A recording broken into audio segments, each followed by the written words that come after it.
Hello, this is Christy, and I'm with Cottage Grove Quilt Company. I wanted to reach out to you today and walk you through how I attach my bindings to my quilts. So the first thing you've done is, to our video last time, was to show you how to trim down your quilt. Now you have a quilt that's trimmed down and ready to go. So what you need to do is to measure your quilt. Now I know for the quilt I'm using for this example, which is this one back here that we had in our last video, it is 60 by 78. So we need to now figure out how much of this binding fabric we're going to need. So handy dandy calculator right here. So if it's 60 inches by 78, we do 60 plus 60 plus 78 plus 78, and we get 276. Now I like to add in a little bit extra just so we have wiggle room. So I'm going to add in 15 inches just for comfort. So that's 291 inches is what I need to go around my quilt. Now this piece is left over from when we made the quilt.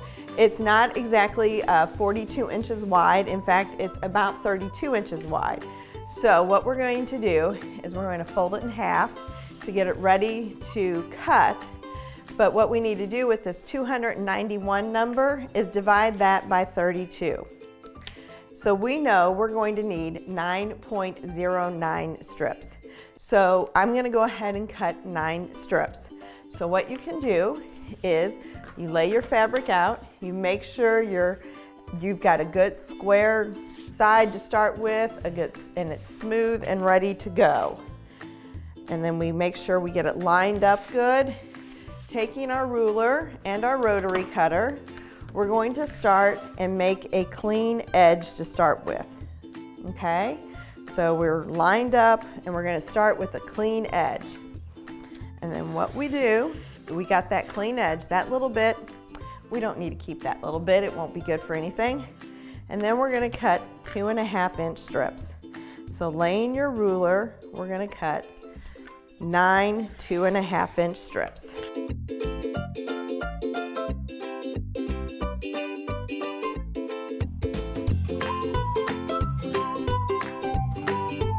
Okay, so we've got our 9 strips cut. We've got just a little bit left over, and we're going to use another tool. I like my tools. This tool here is called the binding tool. I found it in Paducah at one of the vendor booths. It's a nice little handy tool.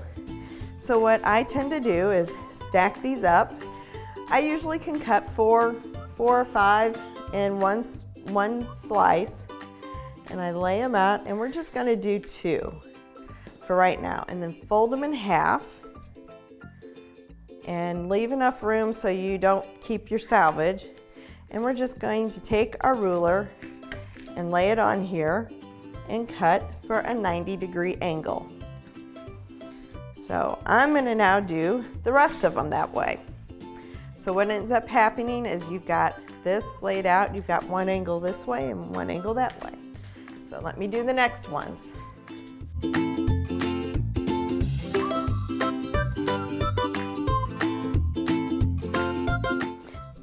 Now once we finish cutting these, we're going to take these over to our sewing machine. So now we've gathered back at the sewing machine, and I have my 9 strips laid out here on my lap, because that's just the way I do it. There's no special reason for that. And what we're going to do is make one continuous piece of binding. So the reason why we cut the 45 is just to make it easier to match up and to sew. So instead of drawing the line and sewing on the line and then trimming and going, by making that cut initially, we eliminate that step. So I have my 45s matched, this one to this one, and we're just going to sew a good 1/4 inch seam on here. So line it up, and away we go. Now what you can do is, now that you've got one done, you take the next one, flip it right side up, put the next one right side together. Whoops, make sure you've got the right angle going the right way. It can happen, so just be careful.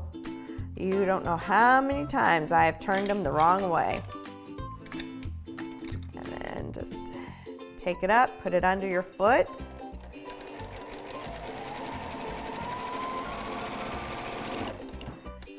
you can just keep going and do the next one. And we'll do this to all 9 of them. And then I will show you how to press them. So now we've made our continuous binding here. And so you can see we've got a nice piece of binding that's quite long. And so what we need to do is to press these. And so what we need to do on the pressing is we have to press first the seams open. So where the points come together is we need to do open. And then just shoot it a little shot of steam. And so the other thing we do is then we have to fold it in half. And so we lay it and fold it in half and then take our iron and just press it. Give it a good hearty press and do it in half. And make sure those seams line up edge to edge. So I'm gonna go ahead and do this for all of this binding, all 300 inches of it. You can shoot it with some steam. If you want to really hit it hard, hit it with some spray starch, that's fine. But I'm going to go ahead and finish pressing this and then we'll go back to the sewing machine. Okay, so we've gone and pressed our binding. So it now looks like this. They're folded together, nice and neat, nice and crisp, and we're ready to attach it to the quilt. So our quilt is facing up. I have moved my ironing board closer to my machine so that way the weight of the quilt is now on the ironing board, not in the floor, pulling the quilt away from the sewing needle. So I've got my folded binding, and again, we're gonna start on the top. So we wanna leave a good, 8 to 10 inches, just eyeball it, of tail on the quilt. And I like to start my binding on the bottom of the quilt, kind of the bottom middle. It's just a personal preference. So bring your quilt over to your machine, line it up with the edge of the quilt and the edge of the binding, and put it on your 1/4 inch foot. And I just take my extra binding here and I just lay it in the floor. It's okay. As long as your floor is clean, you're good. And ours stay pretty clean here. And so now we're just gonna attach the binding. And you just sew a good 1/4 inch seam all the way around. And we'll do this on all 4 sides. And then in just a minute, we will reach the corner and I will show you how to make the turn, the famous turn. The turn will give you a nice mitered corner on your binding. So here we are, we're coming down to the end. Here's the end. We've got it straight, lined up. And we're gonna stop a 1/4 of an inch from the end. And again, you can mark that or you can just eyeball it. I've done it so many times, I kind of know quite where a 1/4 of an inch is. So once we get to that point, just back up, lock your stitch. This is one of the few times you use a backing stitch. Cut your thread, and now we're gonna just turn the quilt.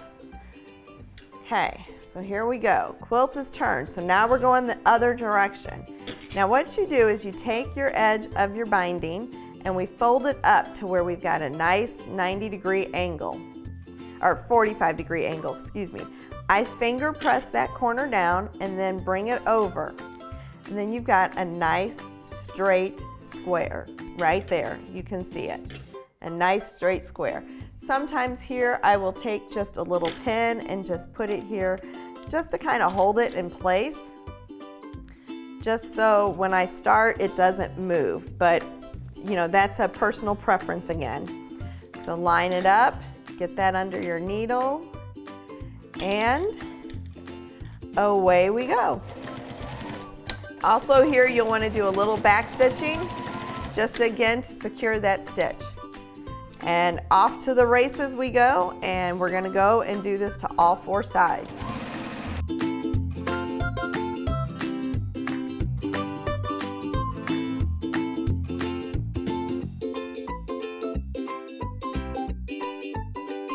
Now we've come to the end and we're ready to join our 2 pieces together. So we're gonna lay out our bottom here, lay out where they meet, and we're gonna take our pieces and we're going to open them up, okay? Just like so. And we're gonna just bring it up a little bit. And here's what you do. Because this seam is rather difficult, you want to be sure you use a couple of pins. I use 2, okay? And you want to put them in the direction that you're sewing so you can pull them out. And I just take my pins and just kind of where I would have been sewing on my seam, I line them up, and as if I was sewing, that's where my pins go. Just to be sure we test that seam, because what is the saying? Measure once, cut twice. Now look, will that work? No, that won't work. So we obviously don't have it laid right. So we're gonna have to take this and turn it and put it to where it will lay correctly. So this takes a little bit of practice to get used to. And we're going to be doing the right sides together. As you can see, I'm a little bit angle challenged today, and so we want to be sure, you know, we get this correct because we're joining these up together. And sometimes, you know, it may help to lay it out a little bit and just take your scissors and just snip here and just kind of cut a little bit in to where you've got a little bit of a seam, and just kind of trim that just a touch, so that way you've got, you know, a place that you can start. It won't be an exact 45 because you're kind of doing it on the fly, but at least you can kind of see where how you should be laying it out. You need to turn that up and turn this the right way. Whoops. Come on, cooperate. And our angles are going pretty much the same way. Good enough, right? And so we're going to take our pins and pin that just so we've got it, and then we're going to test it. Oh look, it'll lay. That's exactly what we want. It's a little tight, but that's okay, because when we get it on there, it'll tighten that up and it'll be perfect. So no worries about that. So let's bring this over to the machine. And again, this is why you leave a good size opening, because you're really having to play with this last section. So you're gonna lay this out, pull your first pin out, lay this on there, get it good and lined up. Okay, and away we go. I had to lift my presser foot up there because I had a tail happening, and it didn't like it on my presser foot. Okay, there's no need to backstitch. Okay, so we're going to trim this just to smooth that up a little bit.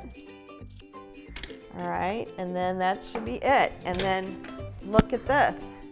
It lays nice and flat, nice and good. Okay, so we're going to press these seams open, finger press them. We've already got a seam there. Get that. Come on, some days it just doesn't want to play right. And we're going to just finish off that seam, okay? And then that is how we put our binding on. So this is the last step here.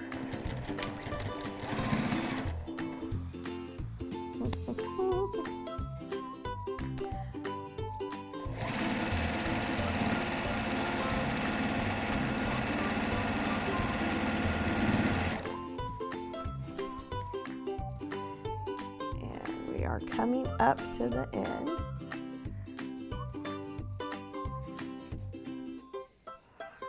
Okay. Sometimes if you want to take this to the iron and press it good beforehand, that is certainly appropriate to do that. It would probably be helpful. But for today's demonstration, we're just going to go with it. And then you can see this is how they all come together. Okay, so now we've joined our edges together and we've laid it out, and you can see it's good and taut, which is exactly what you want.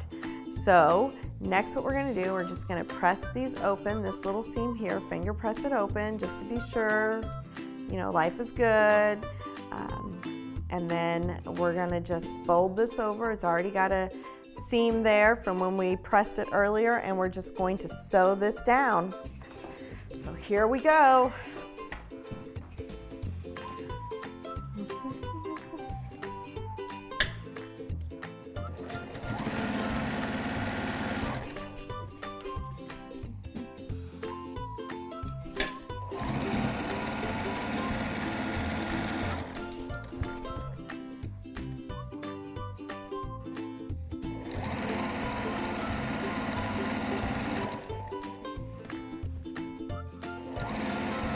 And we're down to the final stitches. How did we do?